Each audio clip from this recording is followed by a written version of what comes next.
Welcome to this lecture, Common Data Chaos Symptoms. Before we can fix problems with data, we need to spot them. Think of this like diagnosing a sick system. If you don't recognize the symptoms, you'll never apply the right treatment. So, let's walk through the early warning signs of poor or absent data governance, symptoms that often lead to confusion, inefficiency, and even costly decisions. Now, why should you care about spotting these symptoms? Because data chaos doesn't always announce itself loudly. Sometimes it's subtle, like a dashboard taking too long to load, or a report showing numbers that just feel off. But if left unchecked, these small issues grow. They lead to project delays, angry customers, compliance risks, and ultimately, loss of trust in your data. By the end of this lesson, you'll be able to recognize these issues early and know exactly what they point to. Imagine asking, "Who owns this data field?"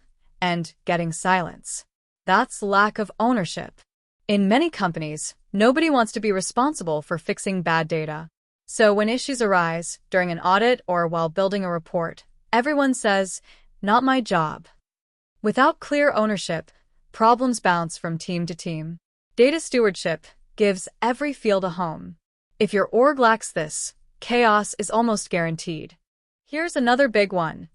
Inconsistent definitions. Marketing says a customer is anyone who filled a form. Finance says it's someone who actually paid. These differences matter a lot. When definitions vary across departments, reports contradict each other. Your dashboard says revenue is up, but finance says it's flat. Governance aligns these definitions, so every report tells the same story. You search for a customer and find 5 entries with slightly different spellings. Or 2 products with different prices, but the same SKU. That's duplication, and it creates nightmares. Emails go to the wrong addresses. Orders get shipped twice. In short, duplication equals inefficiency.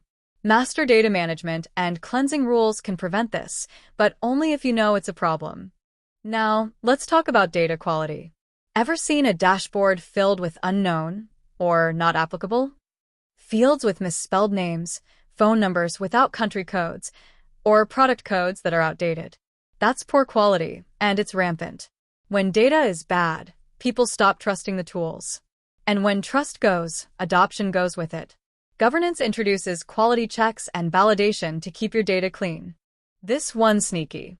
Teams get frustrated with central systems and build their own tools. Suddenly, you have 5 versions of the truth. One in Excel, one in Power BI, one in Google Sheets. Nobody talks to each other, and everyone believes their dashboard is the right one. This fragmentation is called shadow IT, and it thrives in the absence of governance. With governance, you centralize sources, certify reports, and bring everyone together. Ever seen someone email a spreadsheet with salaries or health records? Or save sensitive data to a public SharePoint folder? These are security gaps, and they're more common than you think. When data isn't classified and access isn't controlled, your organization is one wrong click away from a breach. Governance closes these gaps with clear access policies, audit trails, and data classification. So, what's the big picture? Without governance, teams spend more time fixing data than using it. Decisions slow down. Compliance risks skyrocket. And most importantly, people stop trusting the data, which defeats the purpose of having data in the first place. It's not just messy, it's dangerous. Let's recap. Lack of ownership. Inconsistent definitions. Duplicate records. Poor data quality. Shadow IT. Security gaps. These are not random. They're symptoms of a bigger issue, a lack of structure. Now that you know how to spot the signs, we'll move into how governance directly solves each one of them. Coming up next, the frameworks that bring structure and sanity to your data universe.